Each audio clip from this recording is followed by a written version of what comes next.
I spoke to Havel. And? How did it go? Good.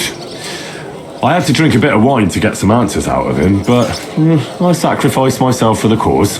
And what did he say?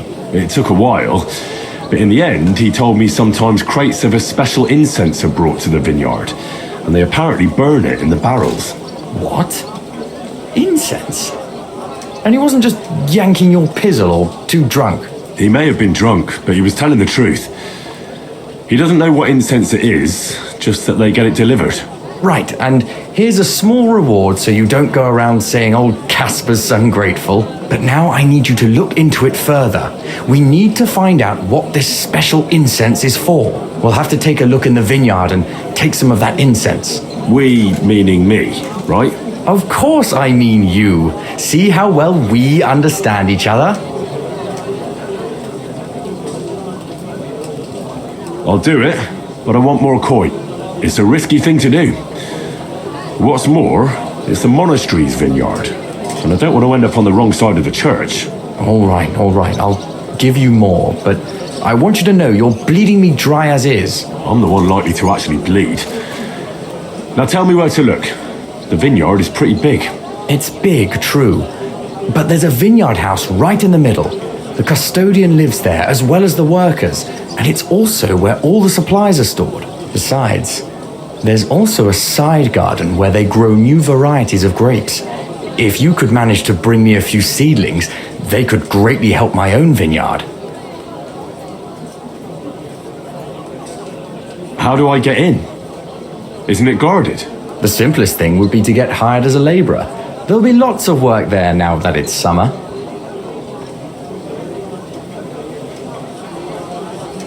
I'm on it then. Good luck, and take care, Henry. By the way, what about the business with the Manlikas? Did you manage to get hold of the book by Bouchek?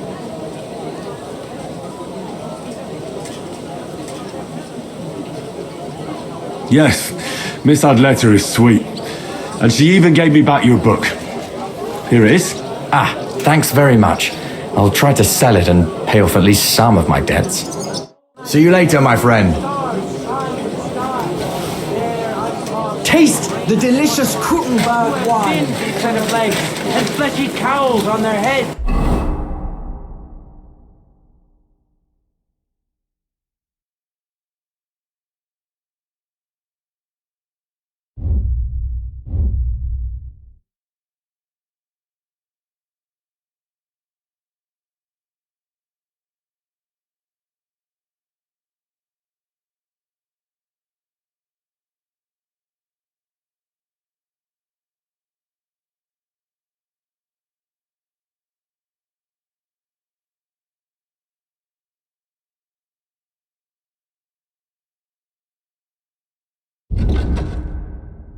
If you want to hear more, What is it? Coercion or Are you whistling just for fun? Fountain? turn down the fitting suit. Where does the water come from? Here, in the middle of the city.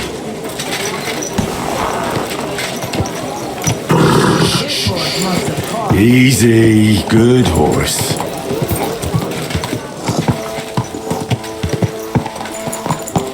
Wait, friend. I'm here.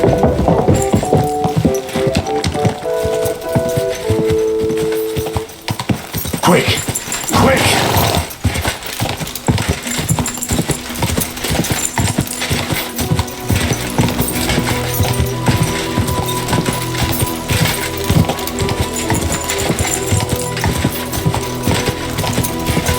Ka! Quick!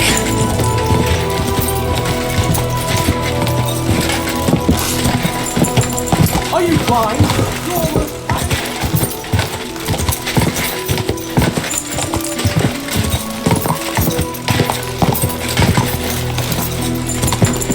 Quick!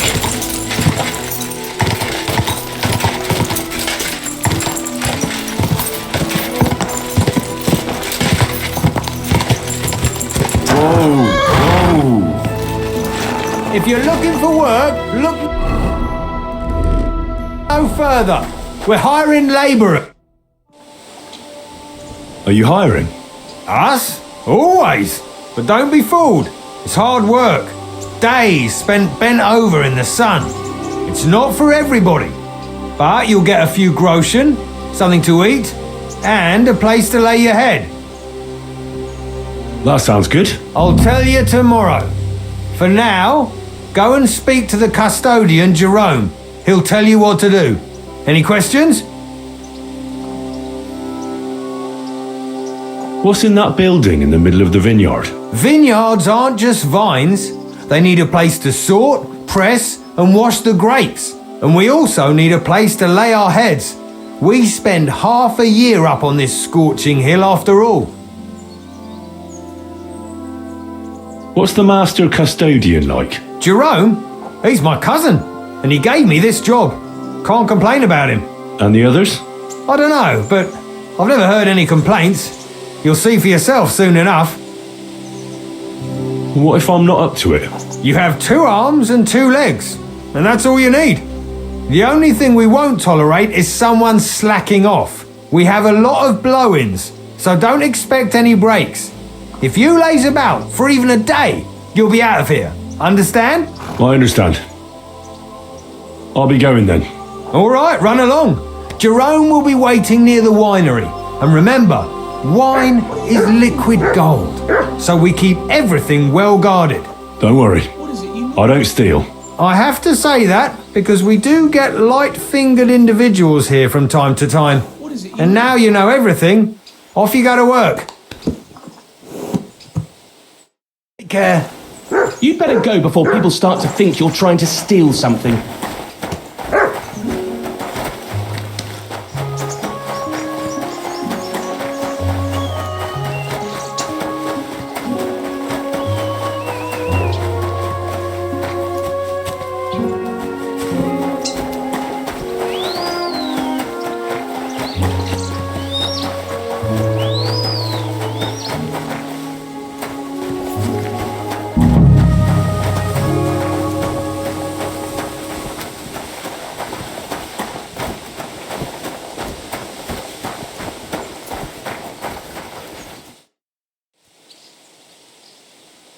I'm supposed to report to you. I'm new here. Excellent. Another young shoot ready to sprout and produce the delicious fruits of labor. Right. The shoot. That's me. Forgive me, young man. I'm always pleased by the presence of someone who enjoys working. That's great. In any case, I was sent to ask what you want me to do. You'll start today. Because why wait? There are a few hours left before the velvet blanket of night covers our vineyard. Of course. I'll get to work then. Excellent. What enthusiasm! What vigor! As our youngest laborer, you will be in charge of the eternal battle against the weeds that choke our beautiful plants. As soon as you spot one, imagine your King David and uproot that evil from our land forever, just as he uprooted the Philistines from Israel. If you hand me a slingshot, I can take on Goliath. We hand out slingshots in autumn when we have trouble with starlings. Apart from that, you'll sometimes see a sack at the end of a row. In it are clippings and bad plants which you will take to the dung heap behind the winery here, where their earthly existence ends in the process known as decay. All right. That doesn't sound too complicated. Weeding and organising a funeral for some plants. To tell the truth, lad, work in the vineyard isn't complicated, but it is hard. I therefore suggest you don the vintner's crown, a straw hat. Do you have any other questions? What's in this building here? This is the winery, lad. It's the heart of the vineyard. Of course, the grapes must ripen in the vineyard and are harvested there. But here in the winery they are sorted, pressed, and poured into barrels. As soon as we put the wine in barrels, it travels to the cool and dark monastery cellars, where it ages. Where can I lay my head? I shall take you there right away. I have to show you where to take the sacks in any case. Forgive me, but why do you talk so strangely? Truth be told, you're not the first to ask such a question. But the answer is simple. Our time on this earth is too short and precious to leave behind something ordinary. And I'm quite adept at speaking, unlike other human activities. So why not at least leave behind a pleasing impression? I wonder what I'll leave behind. I don't know, lad, and neither do you. But eventually the loom will run out of thread, and it's up to us what we leave behind, whether it's a plain cloth or an ornate tapestry. I'll get to it then. May God bless your work. On you go, lad.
What?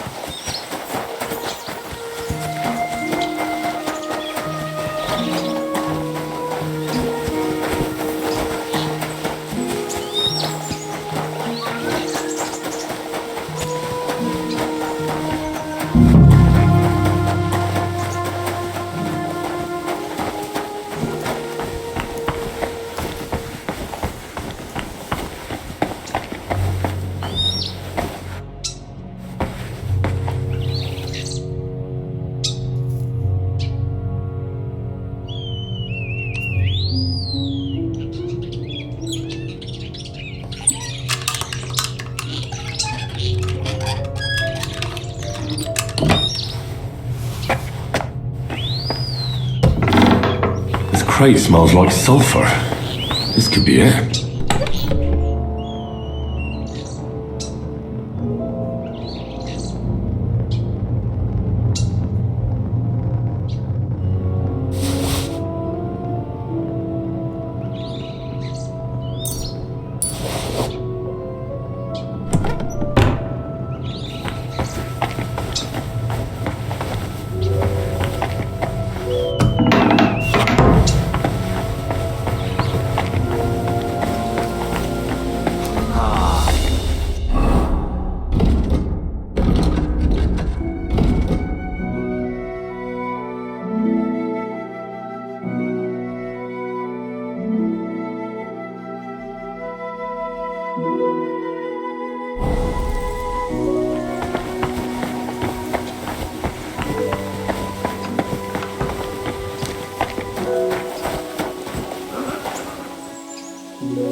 carriage is really schrecklich.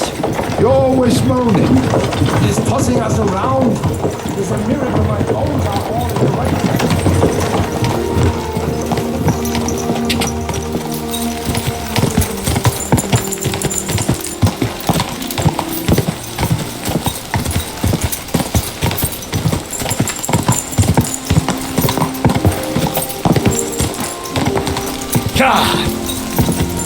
Quick!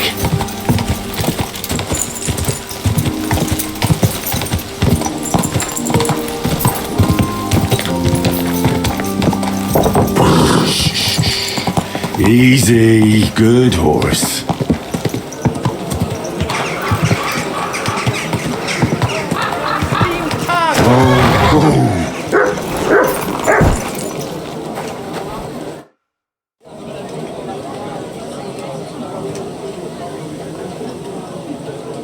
I'm back, and I've got the mysterious monastery incense. It looks like wood chips soaked in sulfur. It stinks a bit. They were smoking barrels with this. Sulfur is the stink of hell, and this is a monastery vineyard. Maybe there's another reason. The miners in Scalitz used to say where there's sulfur, it's easier to breathe. Healthier air. But it sticks to high hell. So do many noble delicacies, and they're still delicious. I suppose you're right. I'll give it a try. I hope it doesn't make my wine reek. Here's your reward. I added a bit more, as we agreed. I almost forgot. I have the seedlings. Ah! I'm curious what they'll grow into. You've made me doubly happy, Henry. So, here's a little something on top for you.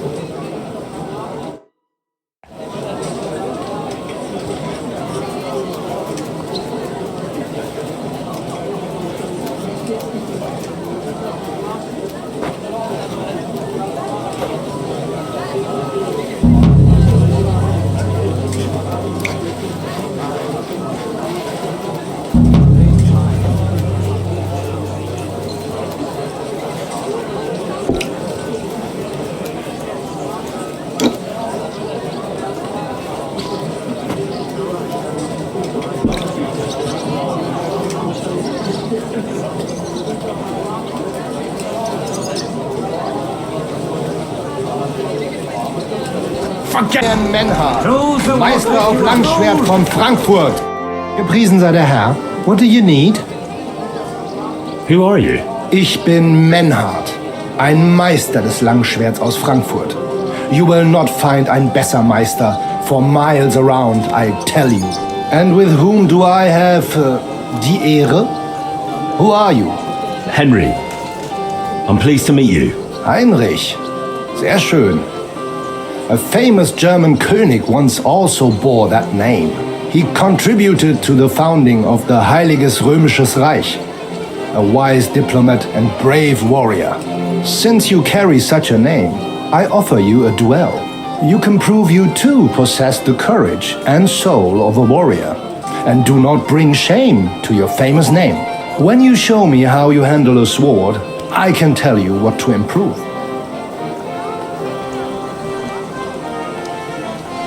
Are you really the best swordsman in these parts? Richtig. No man is better.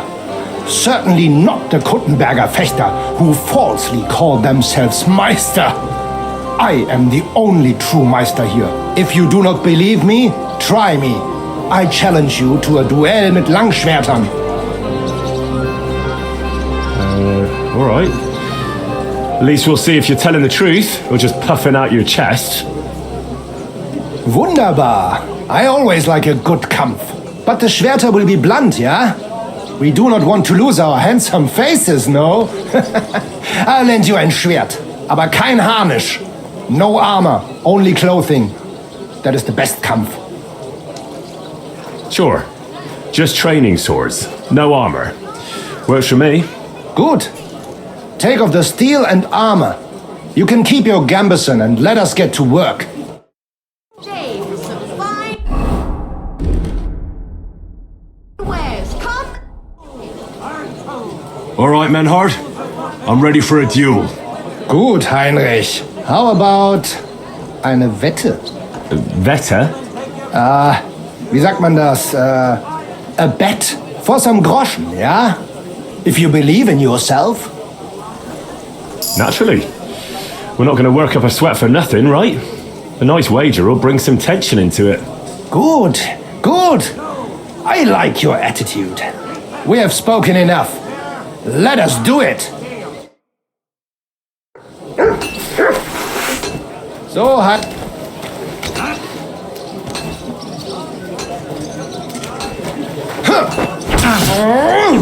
Wanker! Wie gefällt dir das?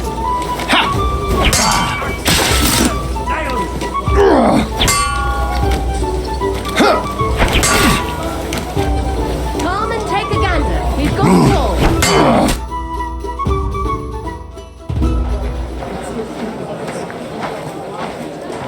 That's enough! You know full well you've no right to conduct the art of sword fighting here. That's the privilege of our brotherhood. Halt die Klappe. I am Meister of Longsword. You well know this right we have from the charter of your King Wenzel himself. Meister Menhart, let me remind you that your petition was discussed by the town council, and your claim was rejected. That decision was not just, and it went against the will of your king. There's no use arguing, Deutscher. The council represents the king, and the council has decided in his name. Nicholas of Prague here is also a master longswordsman, and we don't need another. Any more than we need your foreign poses. Right then. So I will face your Nikolaus or any other man. We shall see then who is der wahre Meister and who is just full of hot air. Well, I'm ready when you are, Master Menhart. No, I forbid any dueling here. Master Nicholas, do not allow yourself to be provoked by this German cockbaiting. No doubt where they come from, they would rather hack each other in the streets than respect law and order. But here, we have more sense. A dignity. If anyone is to clash swords here, it will only be when our brotherhood convenes a tournament, not when some Hundsfott feels like it. Fick dich, du Metzgerschwein. Enough of this, all of you. The council has decided this matter, and I won't waste any more time with your squabbling.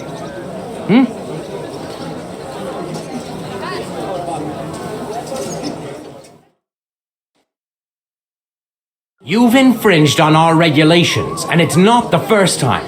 You'll pay a fine. Scheiße. That is ungerecht. Not just. And you will be banished from the town, so that nothing like this happens again.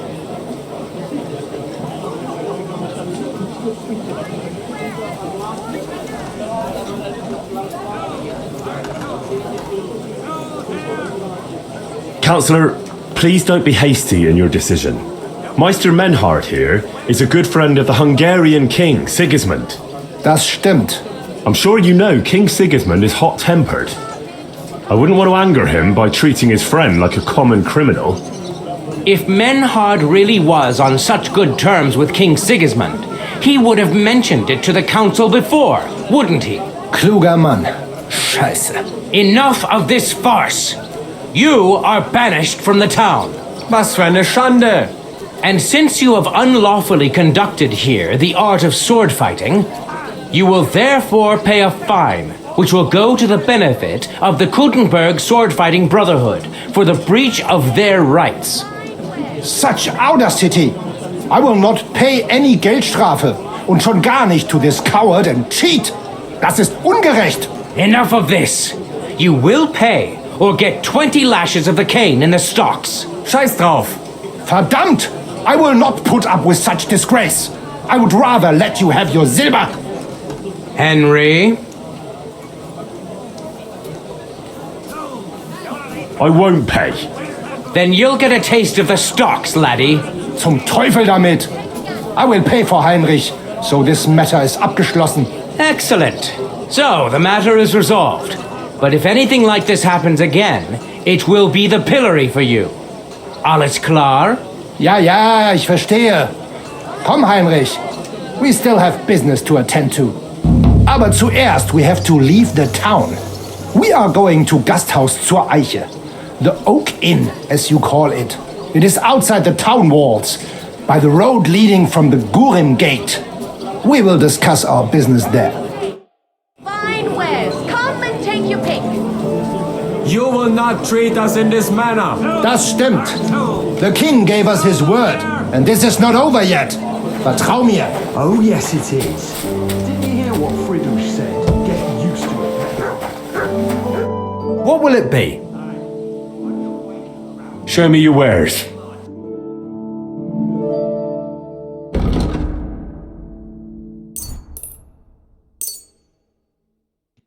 I'd like to discuss the price. Sure, why not? How's this? Less. Finally, a reasonable sum. Thank you, and take care.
I'm sorry.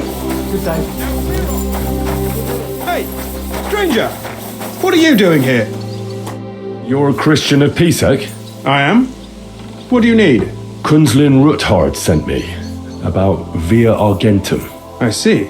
But I'm afraid I don't have good news for Sir Kunzling. I haven't made much progress regarding the matter we discussed. I just don't have the time to investigate. I'm always needed somewhere, and there's always someone following me around. Well, that's why I'm here. I'll help you with your investigation. Excellent. You'd be pulling a thorn from my side. What's your name? Henry. All right.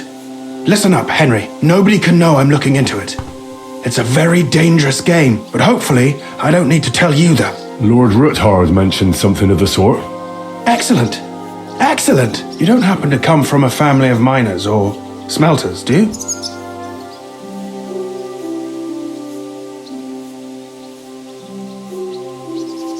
My father was a blacksmith. It's a fine craft. But it won't teach you much about silver mining and processing. I'll be happy to tell you everything you need to know. Now, follow me, please. We need to talk somewhere in private.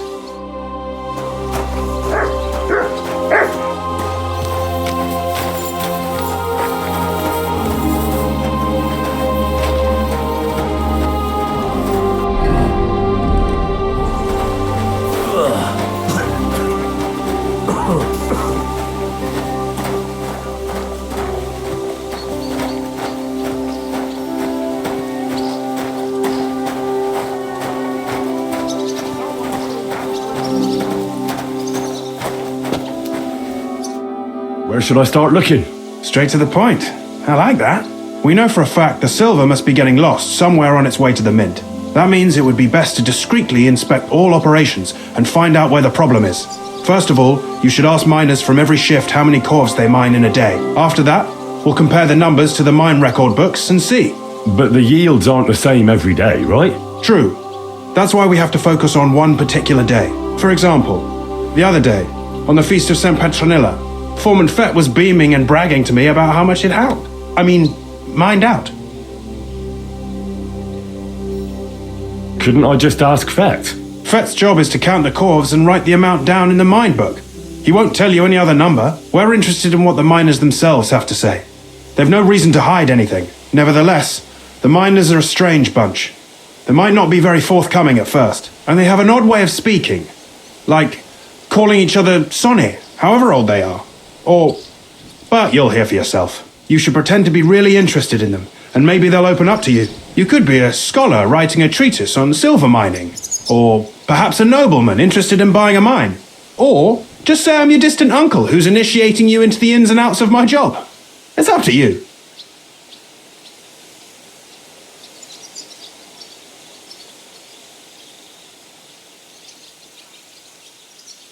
Pretending to be your nephew sounds like the best option. Suit yourself.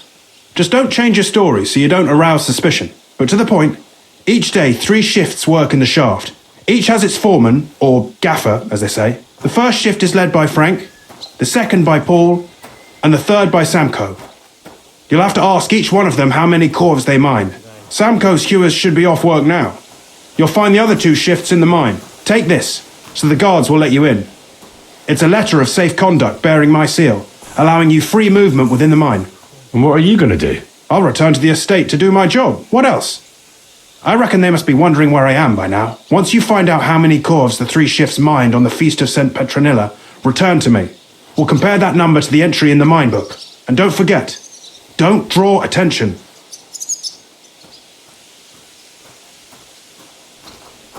By the way, I've had the honour of meeting your brother, Peter. Well, well. Small world. He was a great help to us at Sukhdal. Even though we had some disagreements, I respect him for everything he succeeded in doing. If it weren't for him, I'd never have been able to do what I do.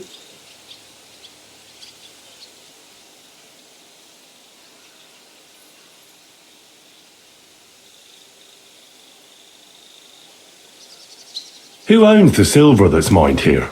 All the silver in the kingdom of Bohemia belongs to the king, whether it's above ground or still below it.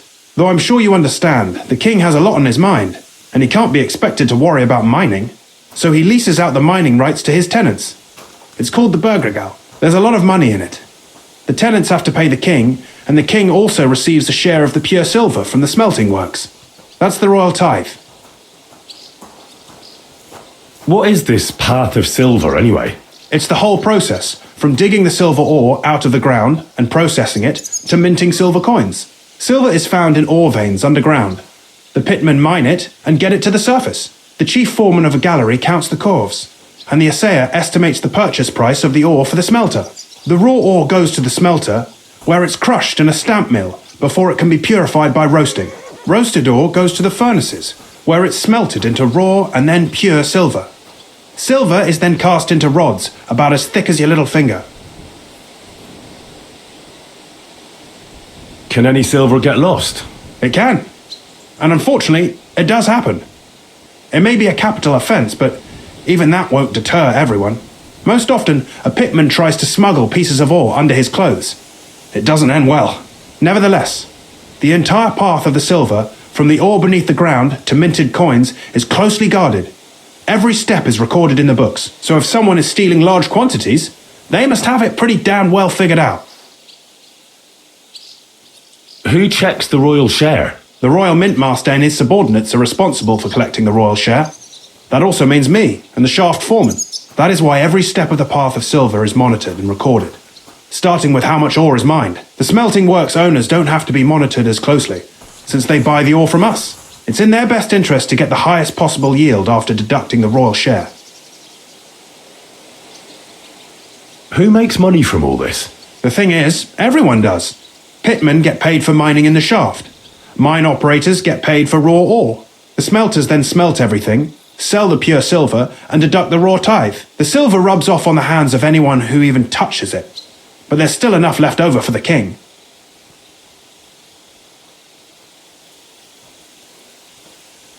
Who owns the mines? The king grants all sorts of people operate mines. In fact, anyone with enough money to pay for new shafts to... Who's responsible for the mines? The mines and the mint are supervised directly by the royal mint master, Ulrich Vervark von Neuhaus. As the steward, I'm his direct subordinate. I oversee that everything runs smoothly on his behalf. Then come the chief foreman, then the other foreman, and finally the ordinary pitmen in the shafts. But I don't come in contact with them very often. We follow the path of silver until the moment an ore merchant buys the ore from us and takes it to a smelter. How much do the mines pay to the king? That depends on whether it's a royal mine or a mine in the hands of a mining guild, meaning the leaseholders. I thought all mines were owned by the king. That's right. But it's much more profitable for the king to grant mining rights to rich mine operators. They bear the cost of mining themselves and pay him a share. The king receives 1/3 of the profits from his own mines, but only 1/5 from the leaseholders. That's how he gets what's his from all the mining. What about the other 2/3 of the profits from the king's mines? Those go towards the costs, of course, for operations, wages, and shaft security.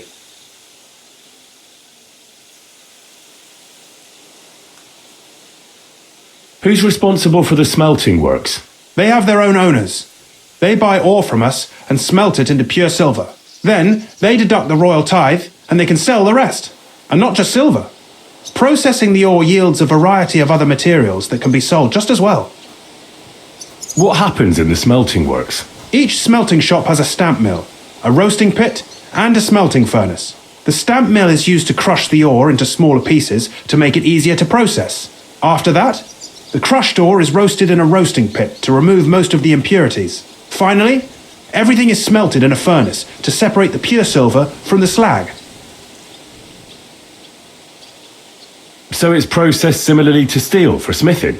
Yes, but in steelmaking, you don't have to weigh and record every step thrice. How are groschen made from the silver? The royal share from the smelting works goes to the mint in the Italian court.